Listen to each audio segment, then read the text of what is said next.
Collector గారు ఓసారి ఇటు లుక్ వేయండి. ఎక్కడిది? మఠంపల్లిలో గ్రామ పాలన గాలికి వదిలేశారు. 15 రోజులుగా కొత్త కార్యదర్శి నియమించిన వైనం. కార్యదర్శి లేక గ్రామ పంచాయతీలు విలవిల. కరువైన ప్రత్యేక అధికారుల పర్యవేక్షణ. గ్రామంలో వీధి దీపాలు వెలుగక గ్రామస్తుల అవస్థలు.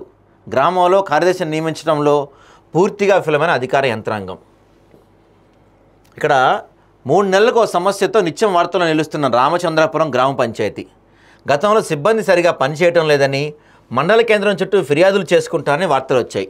3 నెలలు గడవక ముందే గ్రామ కార్యదర్శి అందుబాటులో ఉండటం లేదు, గ్రామ పంచాయతీలోని సమస్యలు పట్టించుకోవాలంటే ఫిర్యాదులు వచ్చాయి.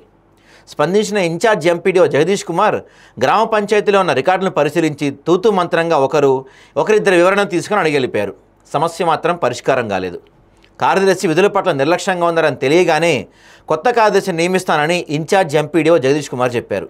అలా చెప్పి 10-15 రోజులు గడుస్తున్నా రామచంద్రాపురం గ్రామ పంచాయతీ కొత్త కార్యదర్శి నియమించలేదు.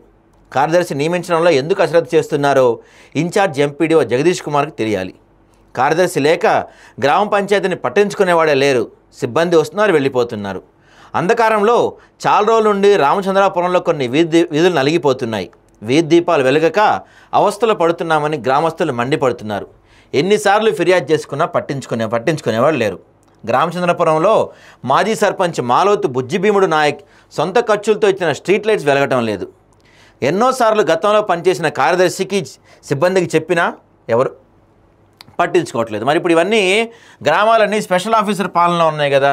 ఈయన ఏమంటాడంటే సమస్య తొందరలో పరిష్కారమయ్యేలా చూస్తా అని చెప్తున్నారంట అధికారి జయేంద్ర. మరి ఇన్ఛార్జ్ ఎంపీడీఓ ఏమంటారు? రామచంద్రాపురం గ్రామ పంచాయతీలో పనిచేయడానికి ఏ కార్యదర్శి ఆసక్తి చూపటం లేదు. మరొకసారి వాళ్ళతో మాట్లాడి 1-2 రోజుల్లో కార్యదర్శి నియమించేలా చర్యలు తీసుకుంటా అని చెప్తున్నారు ఈయన. మరి ఎప్పటికి నియమిస్తారో, ఎప్పటికి చర్యలు తీసుకుంటారు ఈయన?